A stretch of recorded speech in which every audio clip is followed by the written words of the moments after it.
कातिल, फरेबी, धोखेबाज, मक्कार, दोगला, इस तरह के तमाम शब्दों को एक साथ ना बोलकर सिर्फ आप एक शब्द बोल सकते हैं, अमेरिका।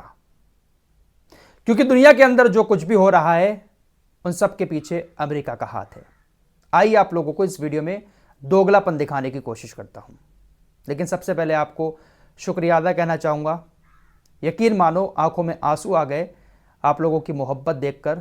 कल मैंने सिर्फ एक पोस्ट किया छोटा सा, आप लोगों ने उस पर ऐसी मोहब्बत दिखाई है, ऐसी दुआएं दी हैं। क्या वजह थी वो मैं आपको बहुत जल्द बताऊंगा, लेकिन आप लोग जिस तरह से दुआओं से नवाजते हैं, यकीन मानो दिल जीत लिया।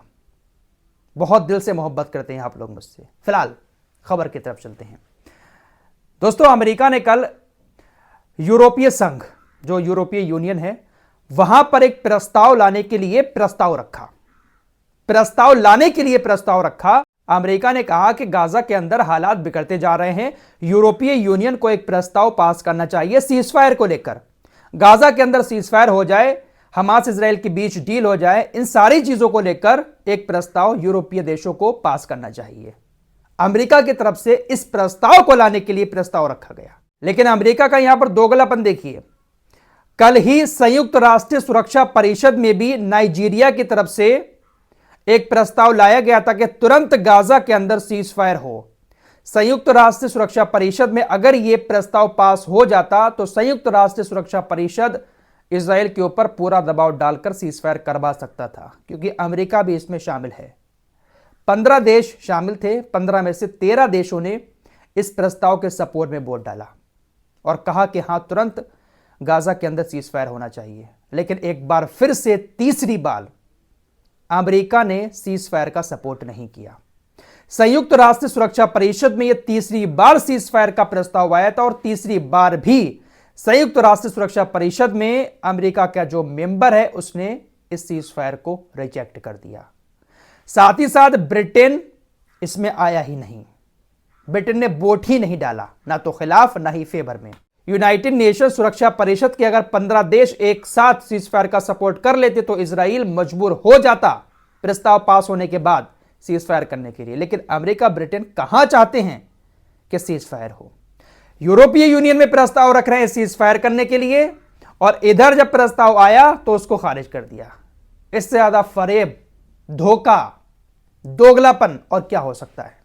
तभी तो कहा सिर्फ एक शब्द में किसी को बयां करना हो इन सारी बातों को तो सिर्फ अमेरिका कह सकता है। दोस्तों, कुछ लोगों को ऐसा लगता है कि हमारा काम बहुत आसान है, मजे के साथ हम बैठकर वीडियो बना रहे हैं, पैसा कमा रहे हैं। लेकिन जो यूट्यूबर है हमारी लाइन का, आप उससे जरा हालात पता करिएगा, किस तरह की चीजें हमारे सामने आती हैं। यूट्यूब कहां का है? अमेरिका का। इजराइल को सपोर्ट किसका है? अमेरिका का।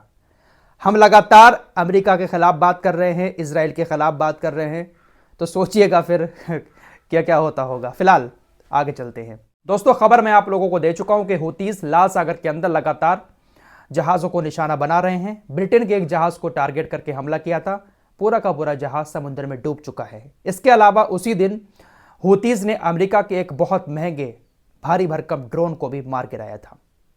अमेरिका इसकी जांच कर रहा था कि क्या वाकई में हूतीस ने हमारे ड्रोन को मारा है या कोई और वजह थी। लेकिन अब फिलहाल पेंटागन ने इस बात को कंफर्म कर लिया है कि हां, हमारे ड्रोन को हूतीस ने ही मारा था। हूतीस ने कुछ मलबा भी जारी किया है ड्रोन का, जिसके बाद ये कंफर्म हो गया है कि इस ड्रोन को हूतीस ने ही मारा है।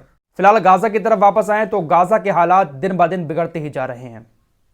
भूख और प्यास की शिद्दत से लोग अपनी जान दे रहे हैं, और जो ट्रक मदद के गाजा के अंदर आ रहे हैं उन ट्रकों को इजराइल के यहूदी अब बॉर्डर पर रोक रहे हैं, नाच रहे हैं, गा रहे हैं और ट्रकों को रोक रहे हैं। वहीं दूसरी तरफ गाजा के जो बच्चे हैं वो कूड़े कचरे में छोटी मोटी चीज़ खाने की ढूंढ रहे हैं। हालत ऐसी हो चुकी है कि घनी आबादी की वजह से, उमस की वजह से 6 में से 1 बच्चा कुपोषण का शिकार होता जा रहा है।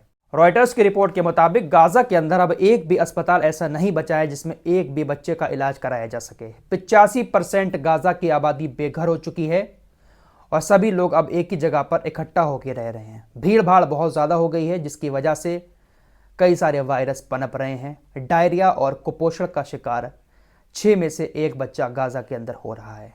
अगर ऐसा ही चलता रहा तो हर एक बच्चा डायरिया, वायरस और कुपोषण का शिकार हो सकता है। उधर लेबनान के बॉर्डर की तरफ चलें तो हिजबुल्लाह वहां पर अभी भी इजराइल के ऊपर एक के बाद एक हमले किए जा रहा है।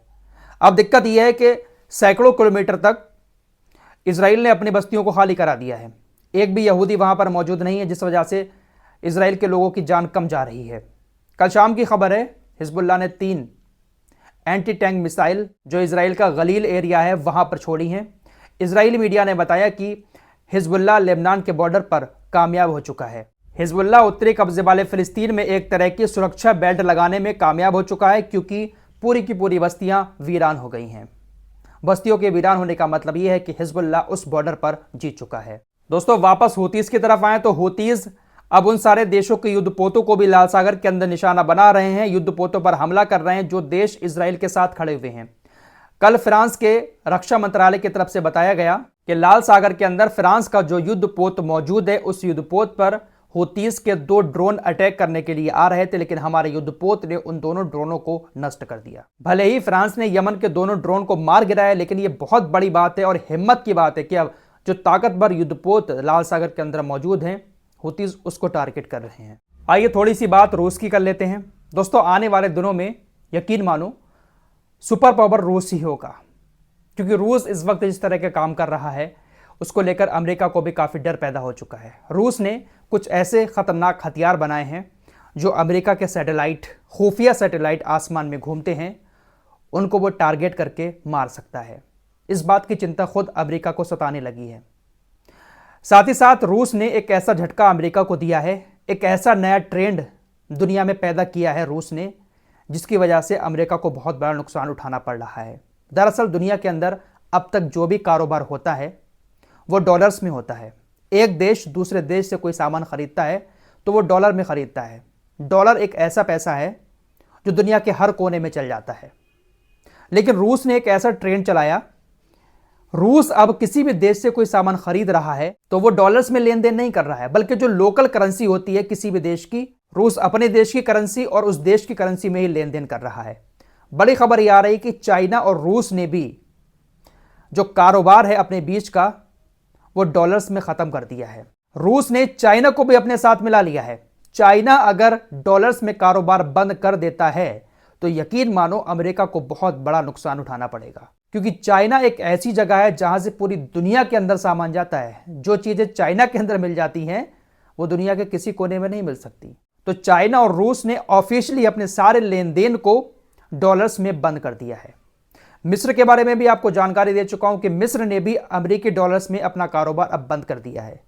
दुनिया में तकरीबन 16-17 देश अब हो चुके हैं जो डॉलर्स में लेन देन नहीं कर रहे हैं।